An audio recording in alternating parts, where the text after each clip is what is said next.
So one of the things that you do in your role with business development is to evaluate technology partners. I'm really interested in that. How do you look at the possible different partners that you'll work with at Fox?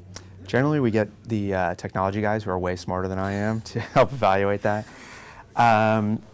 We kind of take a real holistic view. So we actually do. It's a collective effort. So obviously the BD team is really leading it and pulling together certain technologies, get our technologists in there as well as our product guys and see, essentially I would say the major considerations are what scale.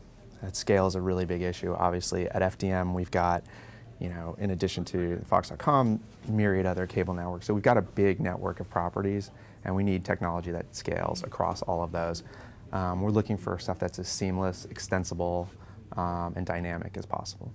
And now similarly, when you're looking at potential distribution partners, like a Hulu, which obviously you're invested in other places, how do you decide where you want to put Fox content online and what sort of windows and so on are appropriate? Well, Fox, obviously, with the Hulu relationship, we're constrained in some way because we're a partner there, and most of the entertainment stuff goes exclusively there and our own sites. So we don't have the option necessarily that a CBS or some of the other networks have. And then with the cable nets and some of our sports properties, we are syndicating it. And what we're looking for there is a really good brand mix. So if we have a brand like a Fuel or a Speed who does car racing, we're really looking, or motorsports, we're looking for what are like-minded partners to sort of increase the impression base that we have and kind of get to all of our consumers and all the people of interest that we'd like to show our content to as quickly and as easily as possible. So what are your views on convergence of video and TV? What do you see as the 10-foot opportunity? What do you see in terms of over-the-top opportunities, and how do you participate in them? It's a good question. I think it's shifting sands right now, so I don't know if I can give you a definitive answer. I think we're trying to be great partners to our consumers and everybody who wants our content, as well as in the case of cable stations or MSO and affiliates. So it's I would say shifting sands for now. I mean, we definitely want our content out there, but there's obviously pay issues and other issues like that we have to get to the bottom of.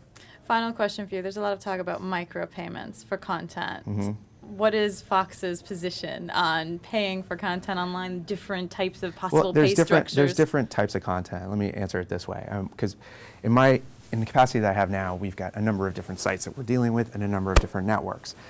We do engage in micropayment structures right now. So take Big Ten Network, for instance. We have a product called the Big Ten Ticket, which is really for expats. So it's people who love Big Ten football or basketball who are living out of the country. They want to watch what's on the network. They can sign up for a subscription pass or a la carte on a microtransaction basis. I think for sports, there's a real interesting, viable market that we're exploring.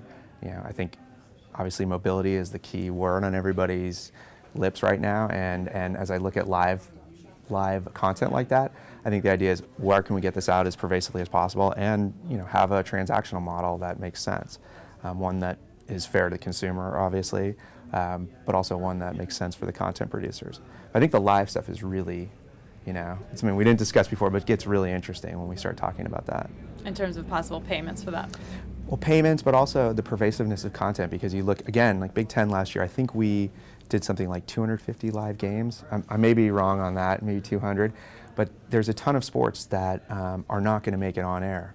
And you take the Olympic sports, there's only maybe one or two basketball games a week, one football game. There's other games that are being either shot, or in some cases, what we've done is we've gone and worked with the schools to have film students and other students there take something called these fly packs and actually produce the events, and then we've uploaded them, made them available online. So I think, you talk about, I don't want to say the word nascent, but for lack of a better term, nascent rights that we have, and obviously an entity like Fox has got a lot of them. I think what's really exciting about the internet and what's happening in new media now is the ability for us to make content that wasn't normally available or wouldn't have been available at all, now instantly available on a multitude of platforms. I think that's really exciting.